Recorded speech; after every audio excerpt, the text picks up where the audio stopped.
Hello friends, আমি Pinky. Welcome back to our new blog. সবাই কেমন আছে? আশা করি সবাই খুব ভালো আছে আর আমিও খুব ভালো আছি।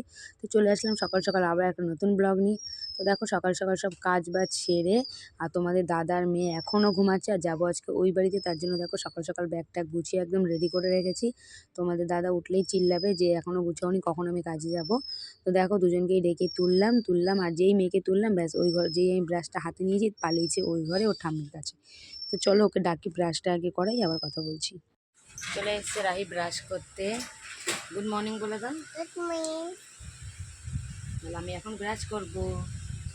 নেই। নেই, আমি দিয়ে দিই, শেষ হয়ে গেছে আনতে হবে। নাও, আমি পারবা না তুমি, নাও। ওদের দেখিয়ে দাও।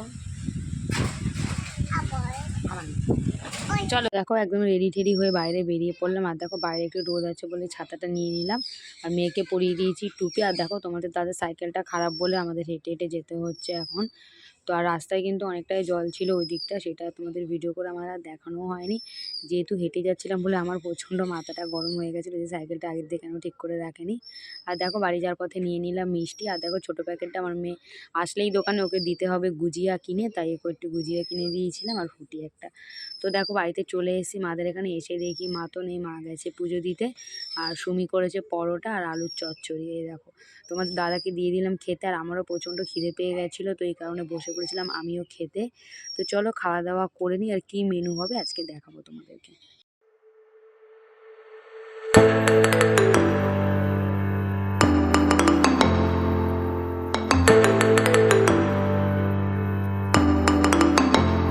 তো দেখো রান্নাঘরে দেখো একেবারে ঘেমে আমি স্নান হয়ে গেছি। আর এনেছে বাবা আজকে ছাট। আমিই বলেছিলাম ছাট খাবো, কারণ আমার মাংস খেতে অতটা ভালো লাগে না, মুরগির ছাট খেতে খুবই ভালো লাগে। তো এতক্ষণ বসে আমি আর সুমি মিলে ছাড়ালাম আর মা কিন্তু এদিকে দেখো সব রেডি করে রেখে দিয়েছিল আর আমি দিকে দেখো মাংসটা কষাচ্ছি এখন। আর ঘেমে স্নান হয়ে গেছি। আর আমার মেয়ে দেখো বলতে এসছে ওর মামি স্নান করছে কলে, ও স্নান করবে ওর মামির সাথে। যেই বললাম যে হ্যাঁ যা কর তাহলে মামির সাথে আজকে, ব্যাস নাচতে নাচতে চলে গেলে অমনি। যে কী আনন্দ, ওর মামির সাথে ওকে আমি স্নান করতে বলেছি। তো বাচ্চারা এখন মামা বাড়িতে আসলে মানে আমরা যেই ছোটোবেলায় আনন্দটা করতাম সেই আনন্দটা এখন ওরা পায়। তো সেটা দেখলে ভালোই লাগে, মনে হয় আমরাও যেন ছোটোবেলার দিনে ফিরে যাই।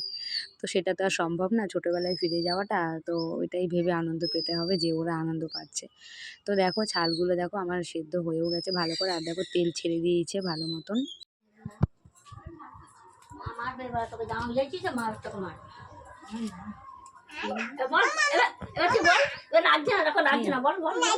তো নাচছে না, খোসা দিয়ে ডলছে তাও নাচছে না।